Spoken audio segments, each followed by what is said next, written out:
নমস্কার, ভট্টস study class চ্যানেলে তোমাদের প্রত্যেককে স্বাগত। WBSSC গ্রুপ ডি পরীক্ষা যারা তোমরা দিয়েছো তাদের প্রত্যেকের জন্য এই ভিডিওটা খুব ইম্পর্ট্যান্ট। তার কারণ হচ্ছে আজকের ভিডিওর মাধ্যমে কিছু গুরুত্বপূর্ণ টপিক কভার করব। প্রথম সেটি হলো যে তোমাদের কাট অফ কেমন যাবে, মেলদের কেমন কাট অফ যাবে ক্যাটেগরি ওয়াইজ, ফিমেলদের কেমন কাট অফ যাবে ক্যাটেগরি ওয়াইজ, সেগুলো তোমাদের কাছে ক্লিয়ার করব। কারণ সব ক্যাটেগরি কিন্তু সমান কাট অফ যাবে না, আবার তোমাদের মেল ফিমেল সম্পূর্ণ আলাদা কিন্তু কাট অফ যাবে, সেই ব্যাপারটা তোমাদের কাছে ক্লিয়ার করব। এছাড়া তোমাদের রেজাল্ট কবে কোন ডেটে তোমাদের রেজাল্ট প্রকাশিত হবে সেই ব্যাপারটাও তোমাদের কাছে ক্লিয়ার করব। এবং কতগুণ প্রার্থীকে ইন্টারভিউয়ের জন্য ডাকা হবে, কারণ তোমাদের পরবর্তী রাউন্ডে যেটা থাকবে সেটা হলো 5 নম্বরের তোমাদের ইন্টারভিউ থাকবে। ঠিক আছে, তো সেই 5 নম্বরের যে ইন্টারভিউ হবে সেই 5 নম্বরের ইন্টারভিউয়ের জন্য কতগুণ প্রার্থীকে ডাকা হবে সেই ব্যাপারটাও তোমাদের কাছে ক্লিয়ার করব। ভিডিওটা প্রত্যেকের জন্য খুব ইম্পর্টেন্ট। তোমাদের যেটা করতে হবে 40-এর মধ্যে এই অ্যান্সার কি মেলানোর পরে 40-এর মধ্যে কত স্কোর তোমার আসছে সেটা কিন্তু প্রত্যেকে যারা এই ভিডিওটা দেখছো প্রত্যেকে কিন্তু কমেন্টে জানাবে। ওকে, চলো ভিডিওটা শুরু করছি। প্রত্যেকের জন্য খুব ইম্পর্টেন্ট, অবশ্যই বলবো ভিডিওটাতে এখনই একটি লাইক করে চ্যানেলটিকে সাবস্ক্রাইব করে বেল আইকনটাকে অল করে রাখো। দেখো 2026-এর তোমাদের টোটাল ভ্যাকেন্সি 5,488 এবং টেন্টেড ক্যান্ডিডেট মানে হচ্ছে যারা অযোগ্য প্রার্থী, যারা দুর্নীতির সঙ্গে যুক্ত, তাদের যে সংখ্যা সেটা হলো 2,349। এবার নন টেন্টেড ক্যান্ডিডেট মানে হচ্ছে যে দুর্নীতির কারণে যে প্রার্থীরা যারা যোগ্য প্রার্থী তাদের যে নাম জড়িয়ে যায়, তাদের চাকরি চলে যায়, সেই সংখ্যা হচ্ছে 2,139। এবার এরাই কিন্তু এক্সপিরিয়েন্সের যে 5 নম্বর অতিরিক্ত রয়েছে এরাই কিন্তু ডিজার্ভ করে এবং এরাই সেটা পাবে। এবং ফ্রেশার ক্যান্ডিডেট মানে ফ্রেশার যে ভ্যাকেন্সি, যেখানে যারা কোনো এক্সপিরিয়েন্স ক্যান্ডিডেট নয়, ঠিক আছে, তো সেই সংখ্যা যদি দেখো সেটা হচ্ছে 2,349। তাহলে টোটাল যে শূন্যপদ 5,488 এটা হলো তোমাদের মেন ভ্যাকেন্সি। তার 1.6 গুণ প্রার্থীকেই কিন্তু ডাকা হবে, অর্থাৎ 8,781 জন প্রার্থীকে ইন্টারভিউয়ের জন্য ডাকা হবে। এবং এখানে ইন্টারভিউটা যেটা হবে সেটা হলো 5 নম্বরের ইন্টারভিউ হবে। ঠিক আছে, বোঝা গেল?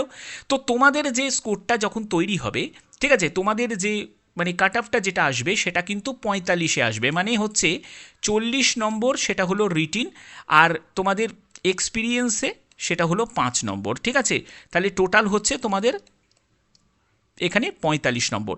আর যেটা থাকবে সেটা হলো 5 নম্বর, সেটা ইন্টারভিউ থাকবে, সেটা পরবর্তী জায়গায় তোমাদের ইন্টারভিউ হবে।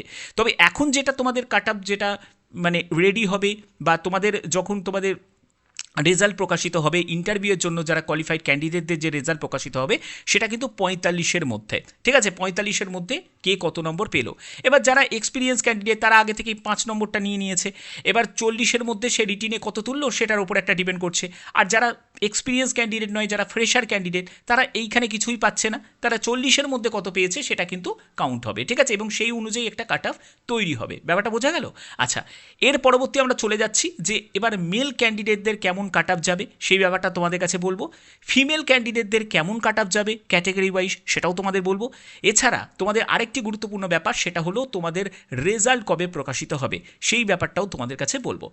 তো প্রথমে বলে রাখি যে মেল ক্যান্ডিডেট যারা আছো তোমাদের কেমন কাট অফ যাবে। প্রথমে বলি তোমরা অবশ্যই কিন্তু তোমাদের যে স্কোর সেটা কিন্তু প্রত্যেকে মেলানোর পরে অবশ্যই কমেন্টে জানাবে যে 40-এর মধ্যে কত স্কোর তোমার আসছে।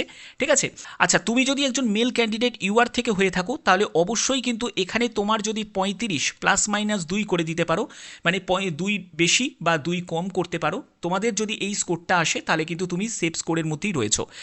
এবার হচ্ছে ওবিসি এতে চলে আসছি। ওবিসি এর ক্ষেত্রে তোমাদের 33 +- 2। ওকে, ওবিসি বি থেকে যদি তুমি বিলং করো, তোমার যদি 34 যদি স্কোর আসে, +- 2 করতে পারো। তুমি যদি একজন এসসি ক্যান্ডিডেট থেকে বিলং করো তাহলে তোমাদের এখানে যদি তোমার 32 আসে, ঠিক আছে, তোমার যদি 32 আসে, ওকে, +- 2 করতে পারো। এসটি ক্যান্ডিডেট যদি হয়ে থাকো তোমার যদি 30 আসে, +- 2 করতে পারো। ঠিক আছে, অবশ্যই কিন্তু দেখো তোমরা কিন্তু তোমাদের যে স্কোরটা সেটা অবশ্যই কিন্তু তোমরা জানাবে এবং তোমাদের ক্যাটাগরিটাও অবশ্যই কিন্তু প্রত্যেকে জানিয়ে দেবে। আচ্ছা, এর পরবর্তী হচ্ছে ইডাব্লিউএস এর ক্ষেত্রে দেখো ইডাব্লিউএস এর তোমার যদি 33 আসে, +- 2 করতে পারো। ফিজিক্যাল হ্যান্ডিক্যাপদের ক্ষেত্রে বলে রাখি তাদের কিন্তু কাট অফ তুলনামূলকভাবে অনেকই কম যায়। 20 থেকে 25-এর মধ্যে যদি তোমার স্কোর আসে তাহলে কিন্তু তোমরা সেফ মনে করতে পারো। ঠিক আছে, আমরা এবার চলে যাচ্ছি ফিমেলের জন্য। ফিমেলের কেমন কাট আপ যেতে পারে। ঠিক আছে, তো এবার আসছি ফিমেল ক্যান্ডিডেটদের। দেখো ফিমেল, তুমি যদি একজন ইউআর প্রার্থী হয়ে থাকো তো অবশ্যই দেখো তোমাদের এখানে যদি তোমার 34 স্কোর যদি আসে ±2 করতে পারো। তুমি যদি একজন ওবিসি এ ক্যান্ডিডেট হয়ে থাকো তোমার যদি 32 ±2 করতে পারো। ওবিসি বি ক্যাটাগরি থেকে যদি বিলং করো তোমার যদি 33 ±2 করতে পারো। তুমি যদি একজন এসসি ক্যান্ডিডেট হয়ে থাকো তোমার যদি 31 স্কোর আসে ±2 করতে পারো। তুমি যদি একজন এসটি ক্যান্ডিডেট হয়ে থাকো তোমার যদি 28 যদি আসে ±2 করতে পারো। তুমি যদি একজন ইডাব্লিউএস ক্যান্ডিডেট হয়ে থাকো 32 ±2 করতে পারো। তুমি যদি ফিজিক্যাল হ্যান্ডিক্যাপ্ট হয়ে থাকো তোমার যদি 18 থেকে 23-এর মধ্যে যদি স্কোর আসে তাহলে তোমরা সেফ মনে রাখতে পারো। ঠিক আছে, তো এই হচ্ছে তোমাদের ব্যাপারটা।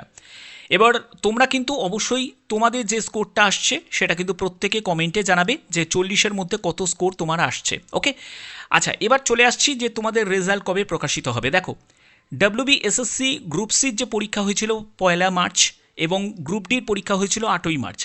তো তোমাদের গ্রুপ সি গ্রুপ ডির অ্যান্সার কি জারি হয়ে গেল 2রা এপ্রিল।